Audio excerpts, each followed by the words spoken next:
Então, agora, nesse momento, na aula 2, né, como eu estava falando, nós, na aula 1, falamos um pouco, né, sobre essa questão das teorias administrativas, para a gente agora falar um pouquinho, né, já que vocês entenderam o que é um hospital e que a gente precisa entender por que existe o técnico de enfermagem, o auxiliar, o médico, o fisioterapeuta, ou seja, existem pessoas diversas com habilidades e competências diferenciadas para desenvolver determinadas funções, entenderam?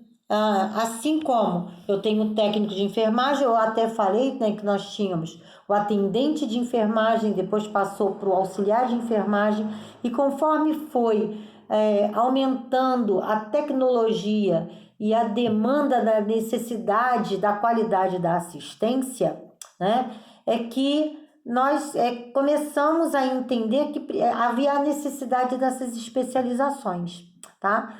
Mas, ao mesmo tempo, né, eu preciso entender que não só essa questão de recursos humanos ele se desenvolveu, mas também os recursos materiais e a infraestrutura. Então, até aí na página 21, né, a gente fala sobre a estrutura de um serviço, tá? Então, nós temos, no caso, nós temos que ter uma organização, né, administrativa, uma organização formal, né, e tem, no caso aí também, a organização informal. No caso, a organização formal é aquela que é planejada, escrita, aprovada pela instituição. Contém cargos e funções e pode ser visualizada através de um organograma, de regras, mas isso nós vamos ver em aulas posteriores, quando a gente for falar sobre organograma, fluxograma, manuais, tá? E a organização informal é aquela que não é planejada formalmente. Ela aparece de uma forma espontânea e natural, em decorrência do relacionamento e interação entre os funcionários. Então, o que significa isso? Que dentro de uma estrutura organizacional,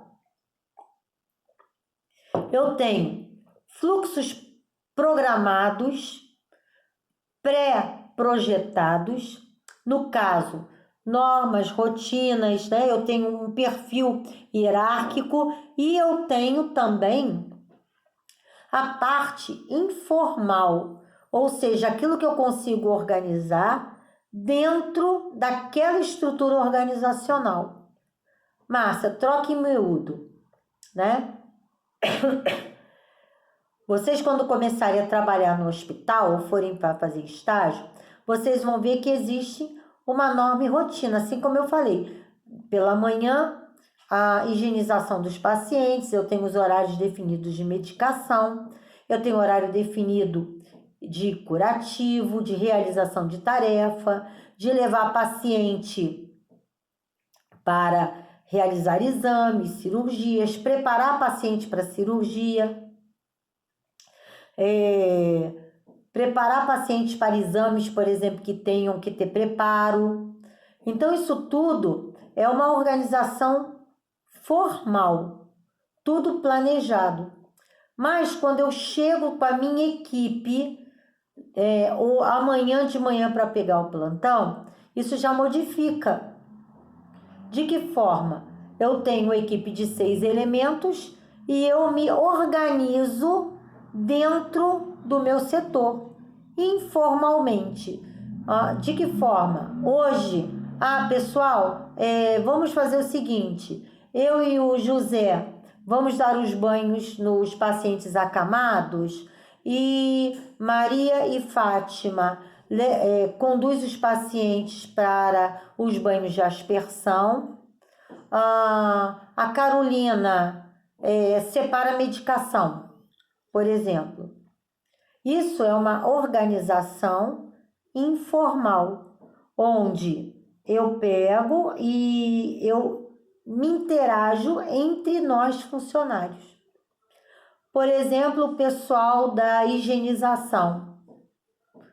Meninas, hoje eu vou ficar na higienização dos banheiros, você vai lavando a enfermaria, por exemplo. E assim sucessivamente. Então, isso é a forma de administração formal e informal, tá?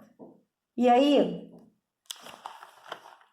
todos nós temos um planejamento de organização de serviço, tá? E aí, dentro da enfermagem, não é diferente, tá? Dentro da enfermagem, existe o que nós chamamos de sistematização da assistência de enfermagem. Deixa eu ver se eu já consegui aqui colocar para passar para vocês. Consegui, ainda bem. Então, o primeiro slide, só um minutinho, pessoal.